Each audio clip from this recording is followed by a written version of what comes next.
Okay, ladies and gentlemen, this is going to be a very important segment here of the 24th hour anniversary event. We're going to be joined by Daniele Ganser. He's an author, best known for his book, NATO's Secret Armies. He has a number of other books as well. The titles are in another language, and I probably won't pronounce them very well. So you can just type his name into an Amazon search, and his body of work will come up.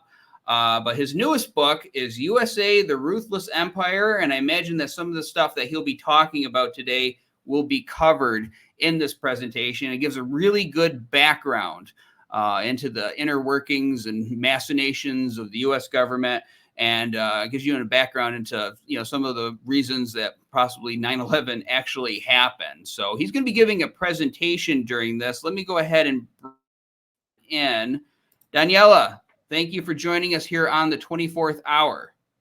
Hey, Andy, thanks for having me. So I'm going to disappear for the next hour or so. The show is going to be all yours, so please take it away. Yeah, thanks very much for giving me the opportunity to speak to your audience. And first of all, thanks a lot for the whole 9/11 Truth Movement. I'm really grateful that you do the work that you do. I consider you to be the peace movement in the United States. I am here in Switzerland. I'm 52 years old. I try to promote the peace movement here in Switzerland and in Germany and in Austria in the German-speaking world. So usually I speak German, but I'm very happy to speak English today. I will present some facts from my book, USA, the Ruthless Empire. It is really about the wars of US presidents. And I explain in my book that there's a huge difference between the US population, who doesn't really want all these wars, and the presidents who, with lies, can convince the public to go into yet another war time and time again. My book has been published in German originally. That's the German version, has sold 100,000 copies. The English version has sold 1,000 copies. So that's 100,000, that's 1,000. It's probably difficult to speak about a ruthless empire in the US. But let's go through this different points. I first want to talk about Pearl Harbor 1941. I want to make the argument that US President Roosevelt was aware of the attack that the Japanese were attacking, and that it therefore was a let it happen on purpose operation, a LEHOP operation. So this is United States. This is the attack on Pearl Harbor on December 7, 1941. 2,400 US soldiers were killed. So that is undisputed. Everybody knows that. But the question whether it was a surprise really depends on whom you're talking about. I mean, if you talk about the US population, they were certainly surprised. If you talk about the soldiers on Hawaii who were killed or wounded, they were certainly surprised. So here, the Dallas Morning News on December 8, 1941 speaks, Japanese open surprise war on the US, hundreds killed in attacks on Isle. US and Japs at war, that's another headline at the time.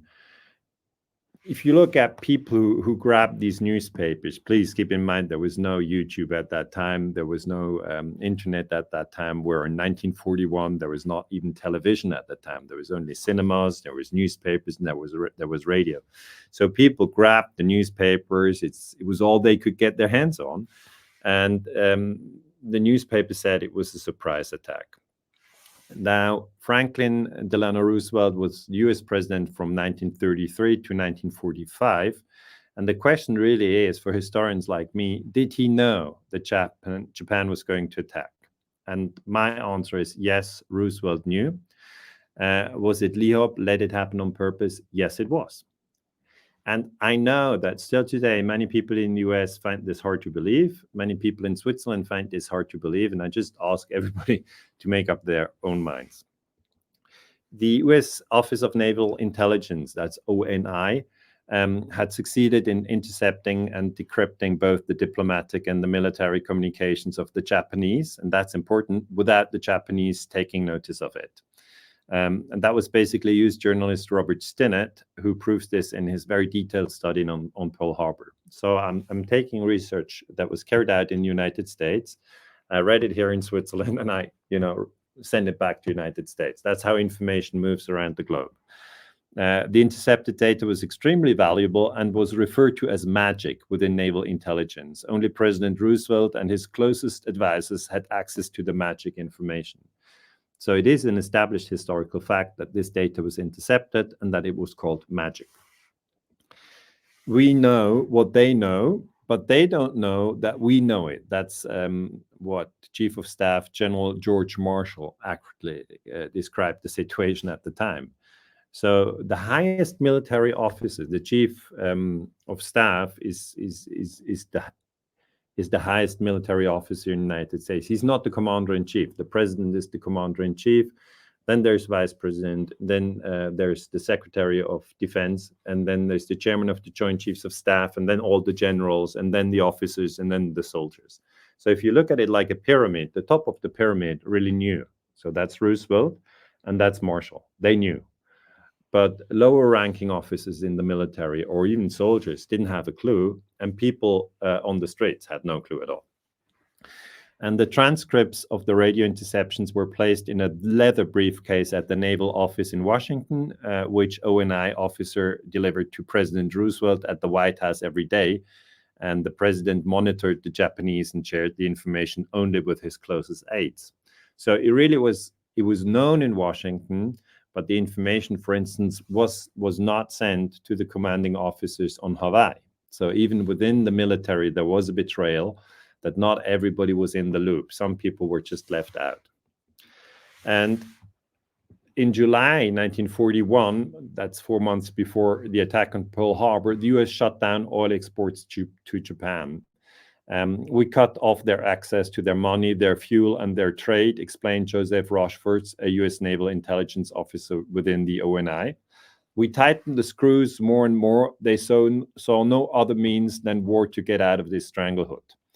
And after the Japanese raid on Pearl Harbor and the deaths of 2,400 US citizens, Rochefort commented, and that's a very important quote, he said, "It was a pretty cheap price to pay for the unanimity of the nation."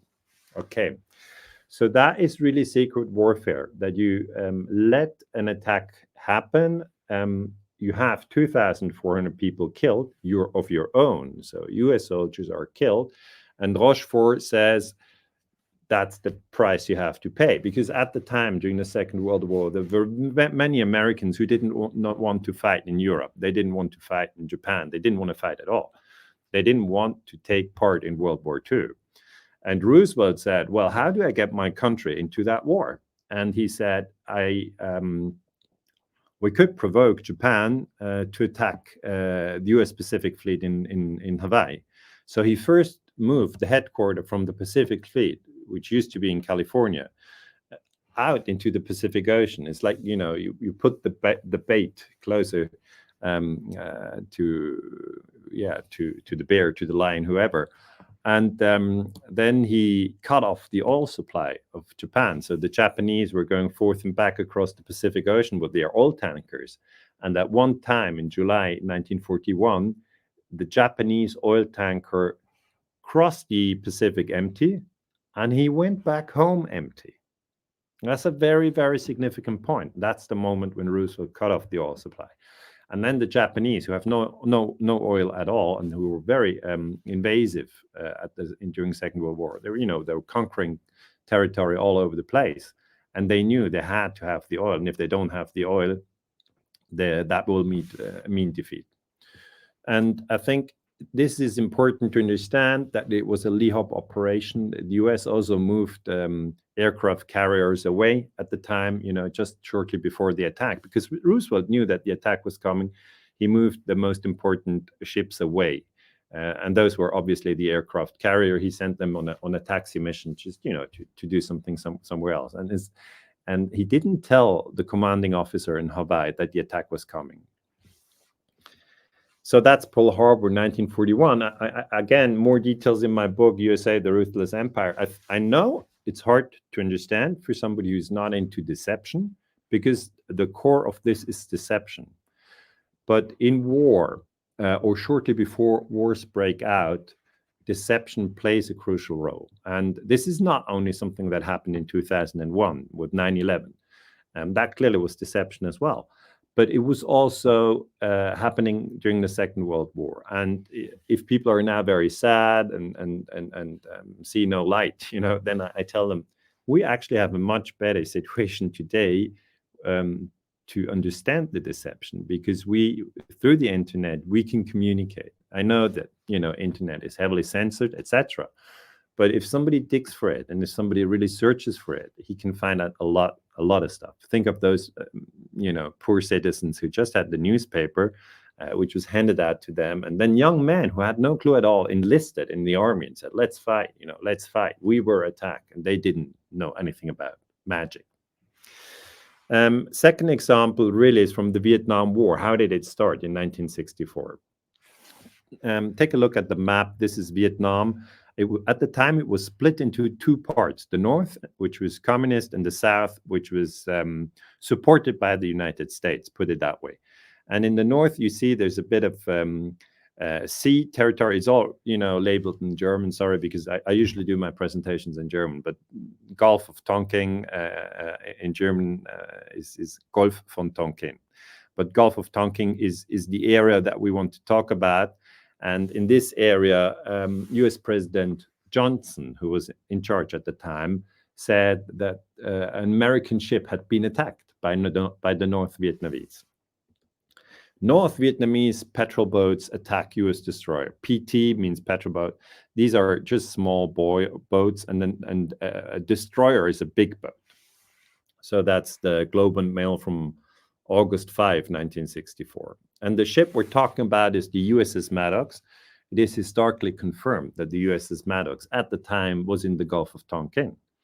And then US President Johnson, just shortly after the assassination of John F. Kennedy, who was killed in 1963 in Dallas, Texas, in 1964, escalated the Vietnam War, and Johnson claimed that the US Maddox was attacked twice.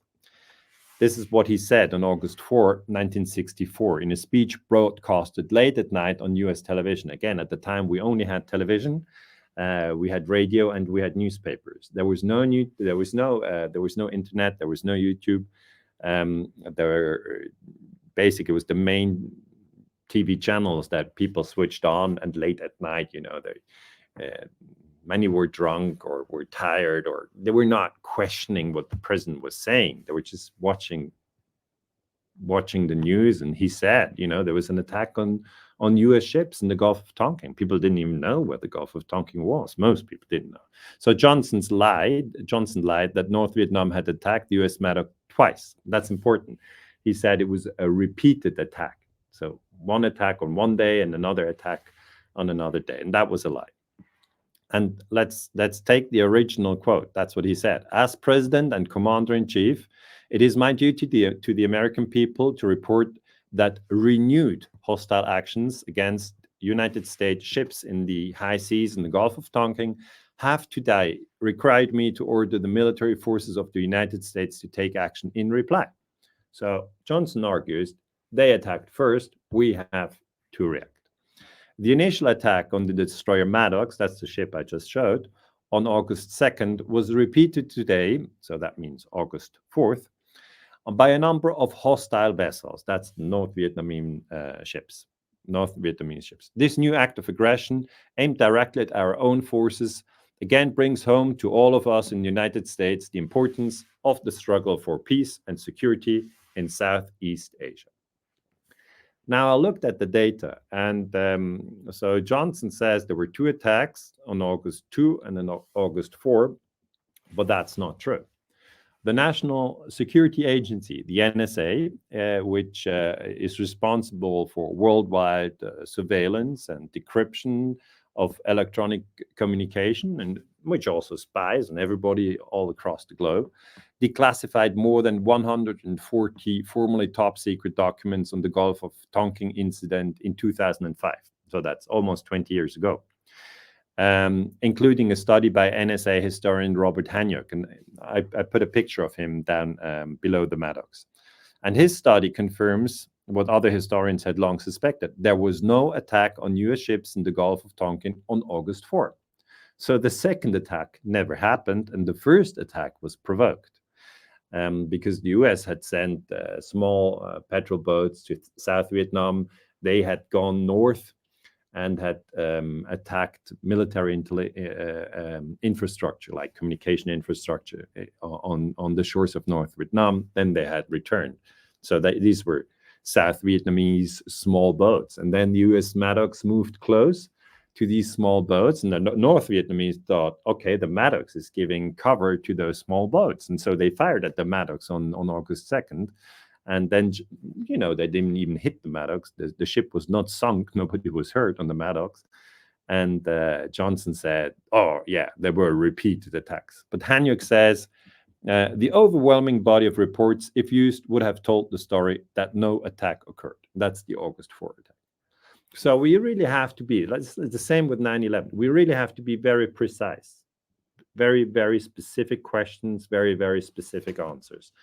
And we're lucky that, there are people in the United States who go after the story and try to find out the truth. In the end, these lies were produced in the United States, and the truth was also found in the United States. I'm on the other side of the Atlantic, just reading the data. And I just want to say thanks to everybody in the US who works hard to find out how deception works. And so that was a huge lie. There's more than 50,000 US soldiers died after that in the Vietnam War, which lasted from 64 to 75. There's more than 2 million Vietnamese were killed. And that's all very tragic. But what we really have to look at is the beginning. And the beginning is August 1964.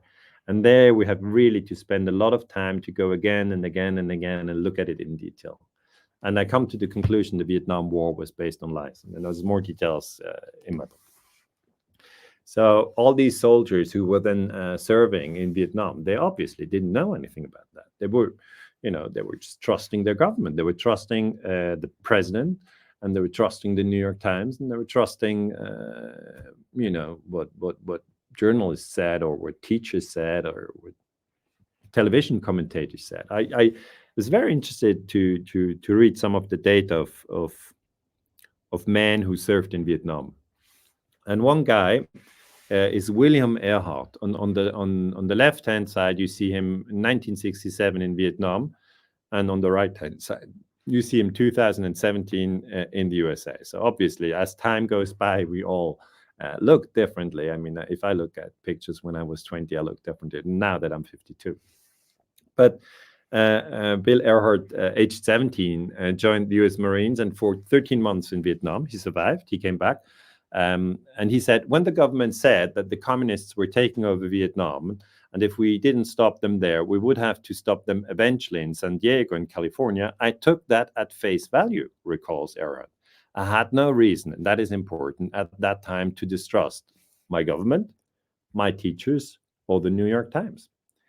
So that is really the essence from my research, that if people trust what the president says, what the New York Times writes, and what teachers at school say, they will not be able to evade these mistakes. The war propaganda is very strong.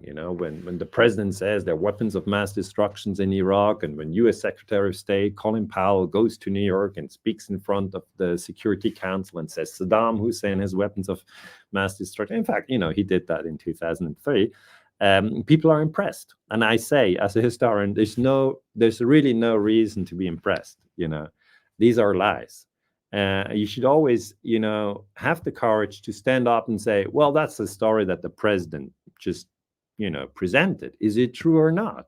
And whenever the story says, and therefore we have to kill other people, and therefore we have to invade another country, then I really urge you to think twice, and check again. And some people come along and say, but, the New York Times said, that the Vietnamese attacked Maddox, and, we have to retaliate. The New York Times was wrong on that one. The New York Times, in fact, has done a very, very poor job investigating 9/11. And they should have done that because obviously the center of the attack was in New York. So people who trust the New York Times or who trust US president blindly will always swallow war propaganda easily. Now, I want to come to a third topic, which is Gladio. Gladio is a topic I specialized in my PhD research. So I have a PhD in history, and that's the book I wrote. It's called NATO Secret Armies, Operation Gladio and Terrorism in Western Europe. That's not very well known. Many people don't know anything about Gladio, but I'll give you just a glimpse of the data, so you understand that the reflection about war and deception is very important. NATO has around 960 million people. NATO is consisting of 32 countries. So I've marked these countries in green. You see the US and Canada are part of NATO. There you see France, and you certainly see Spain and Portugal, or Germany. South of Germany, you see that little bit between Italy and Germany. That's Switzerland. That's where I'm based. And to the east of Switzerland, you see Austria. It's also gray because Switzerland and Austria are not part of NATO. Next to the UK, you see Ireland. Ireland is not part of NATO. And to the south of Austria, you see Bosnia and Serbia. They're not part of NATO. But NATO is now 32 countries. Is basically run by the United States, and almost 1 billion people live in these countries, and that's about 12% of global population. So NATO is not the majority of global population. And Operation Gladio, that's this book, was a secret structure within the NATO countries. So the cover operation was uncovered in 1990, so that's 35 years now ago.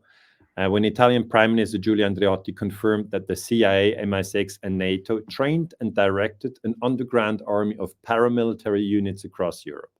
In Italy, the stay-behind army was called Gladio. Gladio means sword, like a sword, a Roman sword, like the gladiators. Probably you know the gladiators. There even was a film, with Russell Crowe, Gladiator. But that's the Roman Empire, different period. It linked up with right-wing extremists and now carried out false flag terror attacks to undermine political opponents. What is a false flag terrorist attack?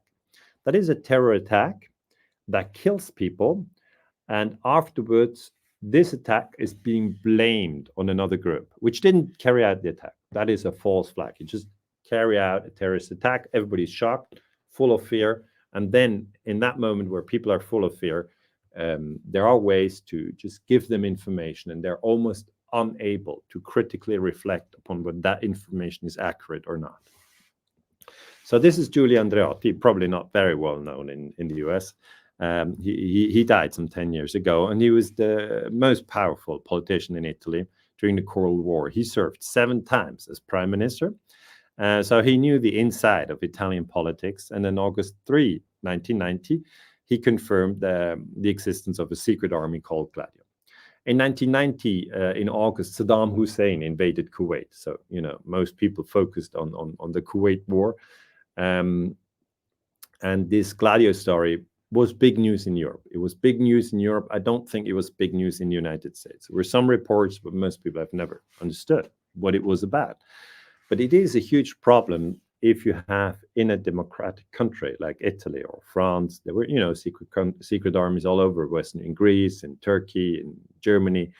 In Germany, they even had former right-wing extremists in these secret armies, because these secret armies had the task to prepare for a potential Soviet invasion. So they had arms caches on secret locations in the forest or on the cemetery or whatever. And then they thought if there was a Soviet invasion, they would fight as a guerrilla force. Now, there was never a Soviet invasion. But then the question is, were these secret armies used to influence European politics during the Cold War? And the answer is yes. The highest ranking officer within NATO is the Supreme Allied Commander Europe, the so-called SACEUR. And on November 7, 1919, US General John Galvin, he was the SACEUR at the time, confirmed in Brussels, that's NATO headquarters in Europe, in front of NATO ambassadors, the existence of stay-behind armies who were coordinated by NATO Supreme Headquarters Allied Powers Europe, SHAPE. So during the Cold War, NATO had secret armies in Western Europe. Even in Switzerland, which was not part of NATO, a secret army with the code name P26 existed. And that is something which comes as a huge surprise to historians today. We go like, actually, you shouldn't have secret armies in a democratic country. It's okay if you have an army, but the parliament needs to know how much money does the army have, how many soldiers are in the army, how many tanks, how many ships, etc. You shouldn't have a secret army of which the parliament doesn't know anything at all. That is unconstitutional.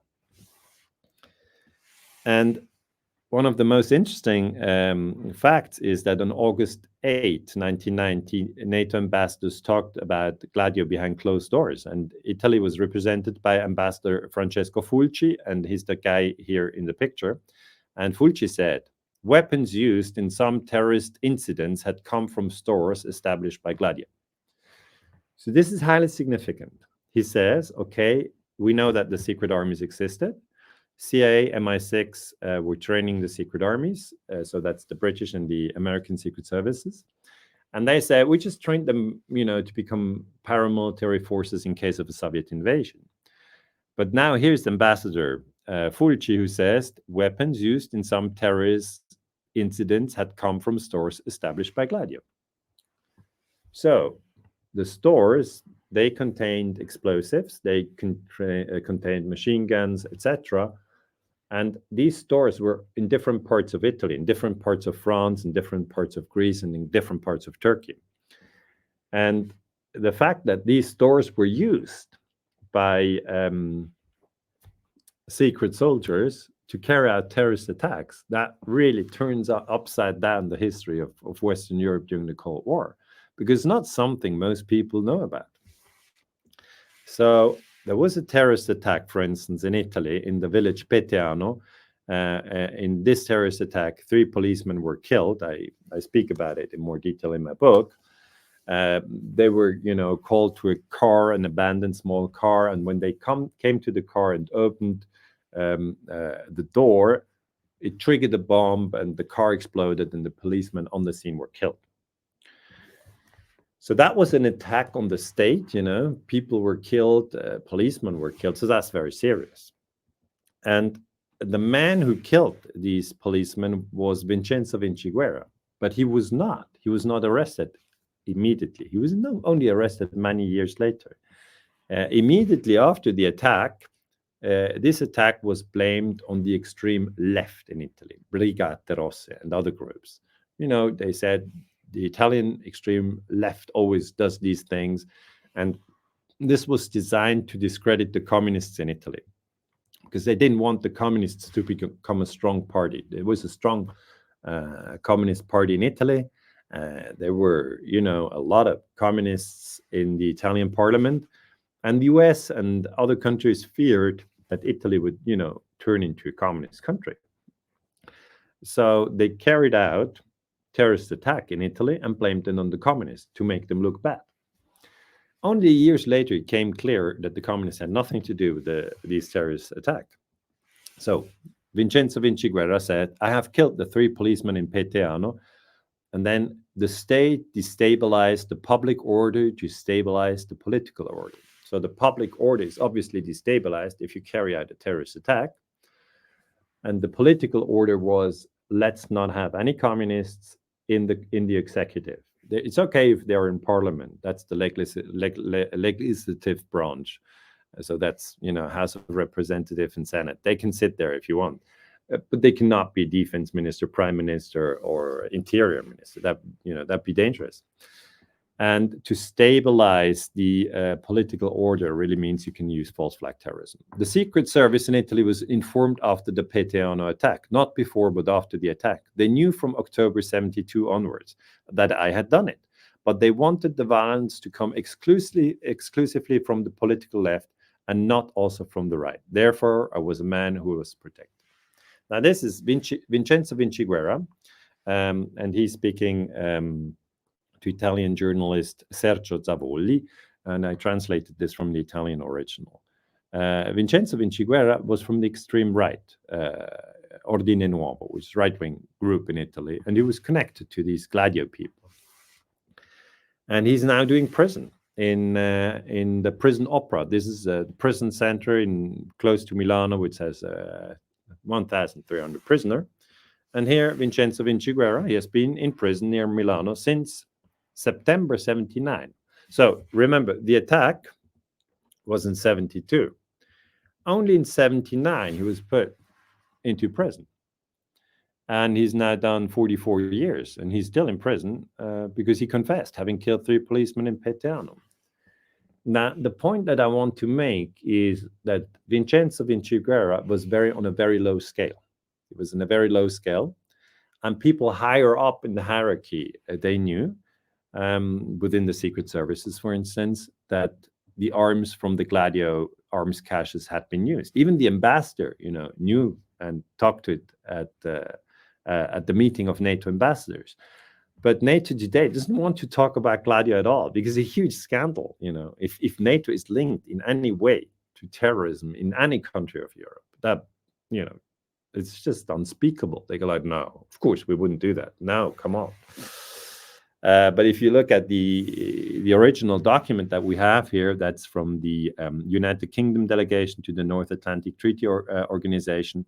It is from November 1990, and if you go to the last paragraph, that is paragraph 4, Fulci, Italian permanent representative to NATO, circulate an aid memoir. Fulci said that weapons used in some terrorist incidents had come from stores established by Gladio. That's it. So Gladio is connected to terrorism, and Gladio is connected to NATO, and NATO is connected to terrorism. I want to make clear that this, is my research, and I've really spent many, many, many hours to write this book. It took me 4 years, but I think it's terribly interesting. Obviously, it's highly specialized research, false flag terrorism.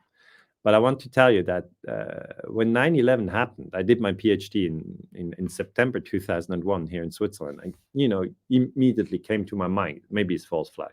Maybe it's false flag terrorism, because I worked on this for 4 years.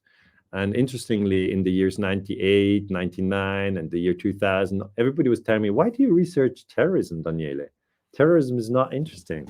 Why don't you do globalization for your PhD? And I thought, no, terrorism is interesting. I'm looking at false flag terrorism. How you can deceive populations by carrying out terrorist attacks and blaming them on somebody else. And then in September 2001, I was actually doing my PhD exams here in Switzerland, Basel University. And I was thinking, are they going to ask me about 9/11? They didn't, but I passed my exams. So that was Gladio. I think we might as well touch on Ukraine 2014, because that is now a very current topic. Ukraine, there in the back in yellow, you have Putin, you have who's the president of Russia, obviously, Xi Jinping, who's the president of China, and you have Olaf Scholz, who's the chancellor in Germany, and have Joe Biden, president of the United States. They all see this conflict very differently. But NATO enlarged, that's important. I looked at NATO during the Cold War, and then you have an enlargement of NATO. This is NATO in 1988. So you see, Germany was still split into BRD and DDR. Now, if you watch closely there, DDR, NATO enlarged. So that's Germany. All the countries are in German, sorry. So that's the first step. That is in 1990, a reunification of Germany. And then the Americans promised to then the Soviet Union that NATO would not enlarge. That was US Secretary of State James Baker talking to Gorbachev in Moscow in February 1990. And then they broke the promise, and in 1999, Poland was added to NATO, Czech Republic and Hungary. And then Romania, Bulgaria, Estonia, Latvia, Lithuania, Slovakia and Slovenia joined. So NATO, went up to 26 members. If you go back, that's the Cold War, and that's NATO enlargement. Then you have Albania and Croatia, Montenegro, North Macedonia. And this enlargement of NATO is being felt by the Russians as a threat, because they know that the further NATO extends, the more American military officers can position their weapons in Europe. They can move their weapons closer to Russia. And that's, the Cuban Missile Crisis reloaded. During the Cuban Missile Crisis in 1962, Nikita Khrushchev put missiles into Cuba. Fidel Castro at the time was president. Kennedy was president in the US, John F. Kennedy. And, John F. Kennedy said, you got to take them away. Take these missiles. I don't want missiles so close to my border. And that's the same thing now with Russia. The point is in 23, Finland joined, and then in 24, Sweden joined. So NATO is now 32 countries long. And Joe Biden was vice president under President Barack Obama when the government in Ukraine was overthrown in Kiev, that's the capital, in February 2014. And I also have this in my book, Ruthless Empire. And I want to stress that at that time, you had snipers who were shooting both police officers and demonstrators, because, police officers and demonstrators were clashing in Kiev in 2014 in the winter, in February. And, the clashes went on and on and on. And then on one day, there were snipers who killed from both groups. And then these groups thought that the other group they didn't think of a third group. So they thought the other group had been shooting. And Ivan Kotkanovsky has done some excellent research. He's from Canada on that. But that's also false flag strategy of tension. It's very much like Gladio. And the coup in Ukraine was triggered in Kiev on February 20, 2014, when snipers shot both demonstrators and police alike, which plunged the country into chaos. President Viktor Yanukovych and Prime Minister Nikolai Azarov were forced to resign. So the democratically elected leaders were thrown out. And that U.S. State Department Victoria Nuland had been pulling the strings, along with Jeffrey Pyatt, the U.S. ambassador to Ukraine. Phone conversations between Nuland and Ambassador Pyatt, in which they discussed the composition of the new government before the coup, were intercepted and caused uproar because Nuland had insulted the European Union by saying, fuck the EU. She didn't know. She didn't know that her phone was being intercepted. So Victoria Nuland is part of the neocons, and the neocons obviously, want to push the American empire.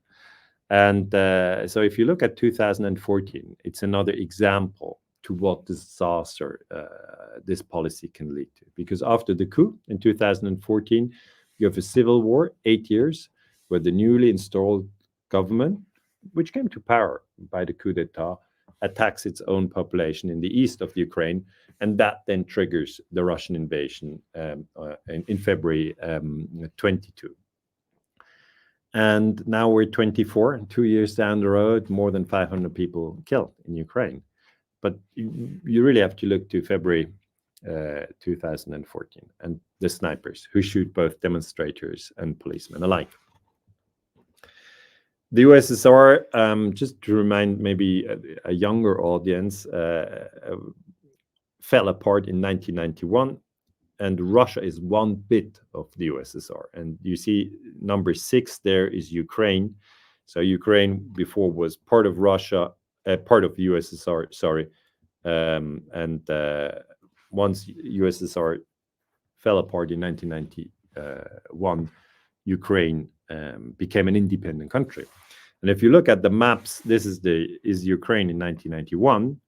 And then after the coup d'etat in 2014, the Crimea, which is the peninsula in the south, split away. That's Ukraine in 2014. It's now part of Russia. And then in 2024, Ukraine looks like that. They have lost Luhansk, Donetsk, Zaporizhzhia, and Kherson. These are the territories in the east of Ukraine. There's still heavy fighting going on. And now on August 6, 2024, so a month ago, Ukraine has launched an invasion into Russia. And I just look at it and I think it's just dangerous. It's really dangerous because Russia is a nuclear power and Ukraine is being used by the British and the Americans to weaken Russia. But this can really backfire. So I'm not going to go into this newest development here in Ukraine.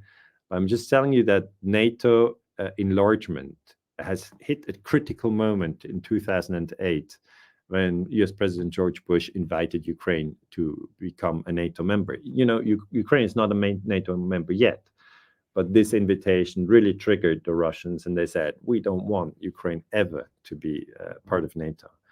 And U.S. President Joe Biden, during the last 4 years, has just supported Ukraine in their fight against the Russians. And I hope that this will not escalate even further. But it is a very brutal war, and it is, in its essence, it's a NATO war, a secret NATO war.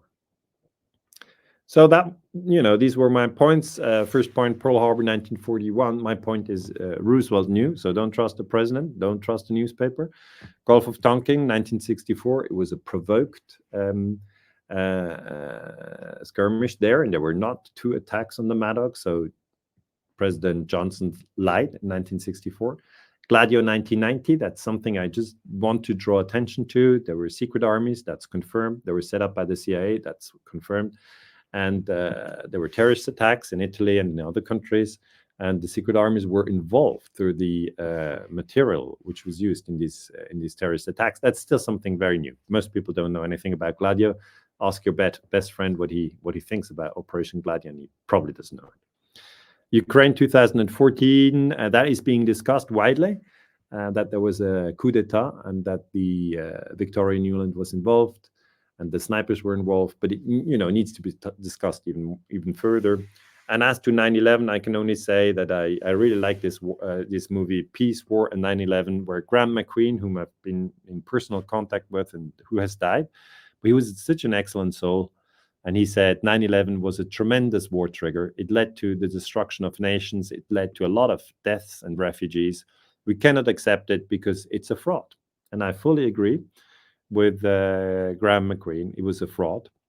We have to study and expose it, and I think that's true. And I congratulate you all that you do this. I know it's difficult work, and sometimes it's hard. It's hard to do this work, but I think we just owe it to everybody who's been hurt by it in the US and outside the US, in Afghanistan or other countries. I've been an anti-war activist. I've done my best. I can go with a satisfied mind. He said that when he was diagnosed with cancer and that he knew that he couldn't, live much longer. And it's the same, I think, for everybody in the movement. We do this out of conviction. We do this out of conviction just to do the right thing, to continue this work. And I put it in my book, Ruthless Empire. I put up the blowing up of World Trade Center 7. That's on page 223. I'm personally absolutely convinced that World Trade Center 7 was destroyed by controlled demolition. And I'm convinced that, 9/11 was a fraud. So that's the context I wanted to add. And with this, I conclude. Thank you very much. All right there. Thank you so much for that very informative presentation. Just a couple of questions that came to my mind while watching this. I'm obviously, famously, at least to this audience, maybe not to the general world, people have had it sink in that Roosevelt knew about the coming attack, did everything he could to make it worse when it was coming in. But it brings to mind this question. Now, Roosevelt was obviously an active president. You don't serve 4 terms without knowing what you're doing, whether on the side of good or bad. He knew what he was doing. But there are some presidents, thinking of the second Bush comes to mind, where you find it hard to imagine them being able to run a child's lemonade stand, much less an elaborate operation and whatnot. Now, I personally believe that he had to have knowledge of what was coming with September 11th and be in the know.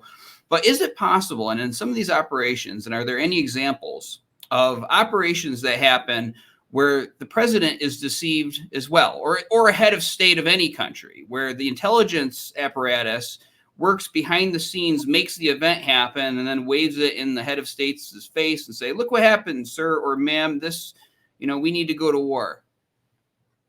In the Gladio case, the Belgian defense minister didn't know that there was a secret army in his country. His name was Guy Coem, so he was the defense minister. You ask about whether it's possible that a prime minister or a president, who is the chief of the executive, is not involved. I doubt it. I really doubt it. But the defense minister from Belgium in 1990 was in Italy when the secret army was exposed in Italy. And Italian Prime Minister Giulio Andreotti then told the Belgian defense minister, well, you have a secret army in your country as well. And he said, I'm the defense minister. I should know. So he flew back to Brussels and he asked his chairman of the Joint Chiefs of Staff. And so that's the highest ranking military officer. And the highest ranking military officer confirmed to the defense minister, yes, there's a secret army here in Belgium. And the defense minister then said, why don't I know? And then the chairman of the Joint Chiefs of Staff said, well, we're military professionals. We're always here. You're just a politician. You come and go. So, Andy, the question that you really hint at, I guess, is George Bush. He came into office in January 2001. And, most people didn't think of him as a brilliant mind. But I think if you look for somebody who's been much more experienced, then really it is important to turn to Vice President Dick Cheney. And I think a case has to be made that if we compare Roosevelt, who was, a very, very experienced politician who was really informed of the whole thing during Pearl Harbor, he was informed. As I've said, I'm personally convinced Roosevelt was informed. And therefore, I think Roosevelt has to be compared to Dick Cheney. I think Dick Cheney was to my mind, definitely informed. So usually the boss of the executive is informed. Some people in the legislative branch, so in parliament, are sometimes informed, but only, selected people. And the public at large doesn't know much. So I usually make these three groups. What seems so sinister about this is that in a lot of cases, in modern times, because they could get away with maybe just controlling some people in the press back in the day, because that's the only way people got their information. But at least in modern times, is the involvement of private industry in such events. For instance, and you learned this from Barry Zwicker's presentation back in the day about the Iraqi incubator baby incident, where the Iraqi soldiers invade Kuwait. They go into there's this claim that they go into the Kuwaiti hospital, that they're knocking over incubators, stepping on babies. I mean, the most horrific things. They bring into this girl to go testify to Congress, supposedly a Kuwaiti nurse. She cries in front of Congress. They get the support to have the Gulf War. It comes out later that this girl was the Kuwaiti ambassador's daughter. Yeah. And she was coached by a PR firm. So that's beyond government being involved, that they're hiring private firms to be involved in this. So I just want to hear your commentary on that. Yeah, that was Hill and Knowlton. Hill and Knowlton was the public relations company. It's really about selling a story, I mean, people understand. Let's take this step by step. People understand that stories are being sold, like the story, you should buy this car, or you should eat your food in this restaurant, right? So there's advertisement, and advertisement is designed to influence people. Otherwise, you wouldn't spend millions for advertising. People understand that. I mean, everybody knows that this is going on. But people don't think that this goes to the level of selling wars. I mean, just think of it very logically. It's not such a huge step, actually. If you say we live in capitalist structures, and within capitalist structures, you are selling stories, that, people actually sell the Iraq war in 1991. That was Saddam Hussein invaded Kuwait in August 1990. And in 1989, Bush Sr., who then was president, he had invaded Panama. So Bush goes on different talk shows. He just talks to people and says, "Oh, that's impossible. Saddam just invaded Kuwait. It's incredible." And then people who are a bit critical said, "Well, you just invaded, Panama. So what's the difference?" And he says, "No, that's completely different.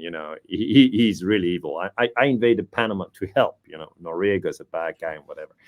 And if you look at the data with the Kuwait invasion, April Glaspie was the U.S. ambassador in Kuwait at the time. And Saddam Hussein was deceived on many levels, because he was being supported by the U.S. during the war from 1980 to 1988, when Saddam Hussein was fighting Iran. And the U.S. supported Saddam Hussein at the time, and because he was fighting Khomeini. So Saddam was thinking, well, I'm maybe not the closest friend, but I'm somewhat of a friend to the U.S. So he talks to April Glaspie and tells her, "Well, I'm not happy with Kuwait. They're drilling into Iraqi oil, and I have to get that country back. And she says, whatever you do there, it's a border dispute, and you solve it the way you want to solve it. So some analysts of this Iraq war say he was tricked into that invasion, but he still has the responsibility for that invasion. And you're right. After he invaded, the U.S. population again was not very ready to go, and fight for oil in Iraq or Kuwait. So the story was shifted into a personal story that babies were killed by Iraqi soldiers who had not only invaded Kuwait, but then had gone to the hospital, and in the hospital they had gone to the department where the newborn babies were, in the incubator. And the story was they took the babies out of the incubators, and the babies died. And Bush repeated that story again and again and again, and it was all lies. So the bottom line for me really is, it's not so difficult. Just don't believe what the president says when he says we have to go to war. That's really not so difficult, because the president has to move through this very critical door where he says, and now we go to war. And there, I really urge people to pay attention and say, wait, which country? What's the reason? And with 9/11, I mean, the attack was on September 11, and the attack on Afghanistan was on 7 October. So we don't even have 1 month for people to reflect. And so that makes it very difficult. I understand that people are, if you're shocked emotionally, it's very hard to reflect. Absolutely. And being told that it's okay to launch that invasion over the slant oil drilling, which is a legitimate gripe for a country, and then to go back on that. I mean, when you're dealing with rival groups or dealing with even allies, your word is your bond. It's a very important thing that when you say something, you have to mean it. And so the U.S. should have taken a huge diplomatic hit when that came out around the world. Maybe it did. I don't know, but definitely interesting. In NATO countries, these things are not discussed a lot. They NATO countries, as I said, there are 32 NATO countries. And the thing is that most people within NATO countries, they move within NATO countries. So I'm now based in Switzerland. I'm not in a NATO country, but I move into Germany. I go to France for a holiday. I go to Italy for a holiday. I've visited the US. I've been in Canada.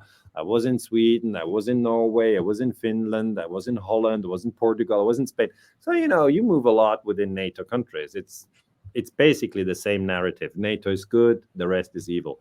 And once you move out of that world, I've been to India, or I've been to Cuba, or I've been to Russia. I've not been to China yet, but I want to go there once.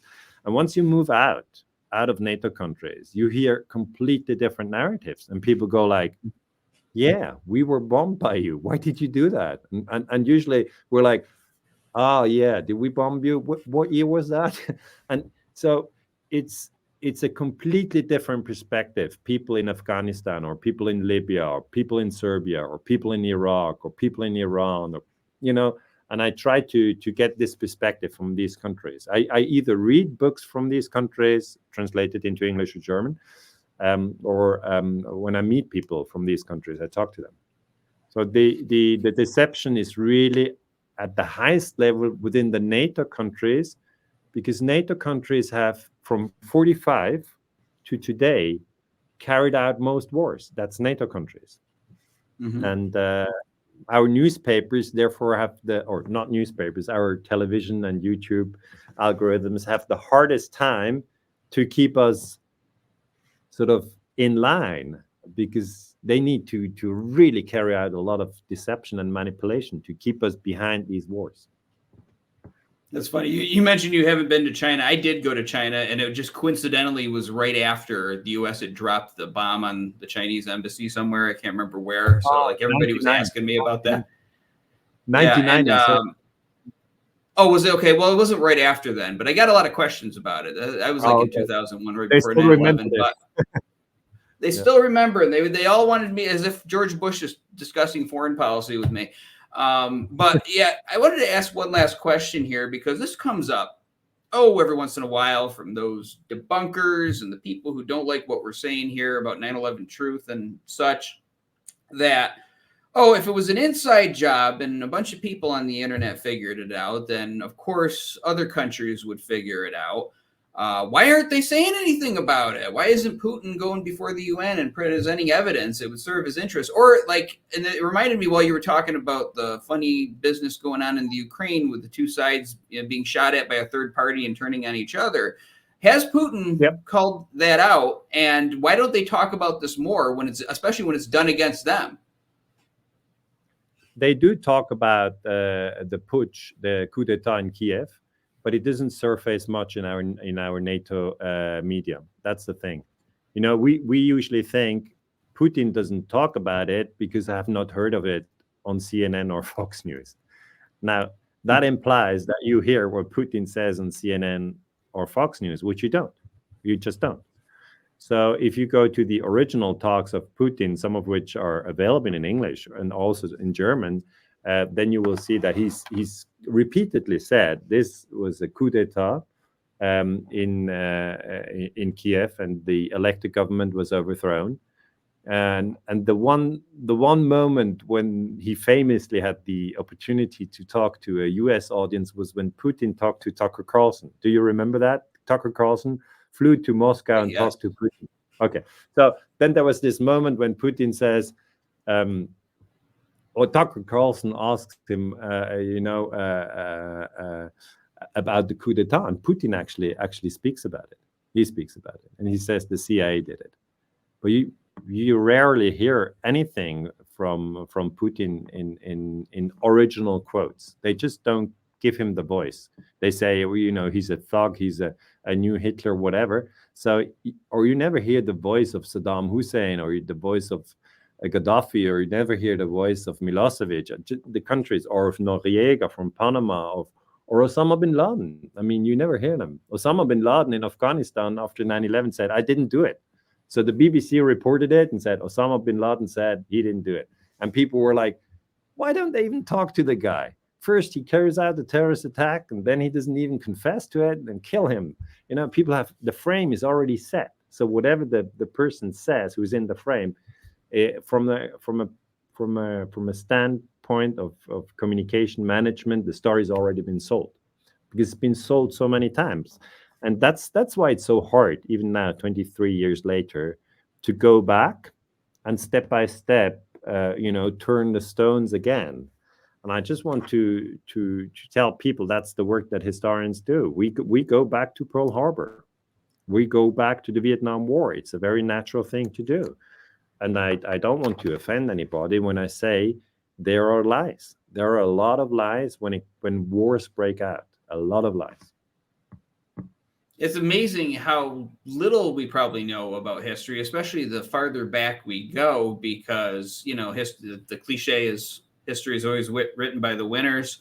And when things aren't even documented very well, there could be a lot of things in history we believe that if we get into the afterlife or whatever and can see the truth, we'd be shocked to find out what actually happened. So I want to thank you for the work that you do. We need our historians. We need these kind of intellectual deep dives into the events that still affect our world today. And this event right here, the 24th hour, absolutely needed this presentation to kind of get us going in the direction we need to in order to discuss this horrible event that happened 23 years ago. So thank you, Daniele, for joining us today. Thank you, Andy, for having me. It was a pleasure.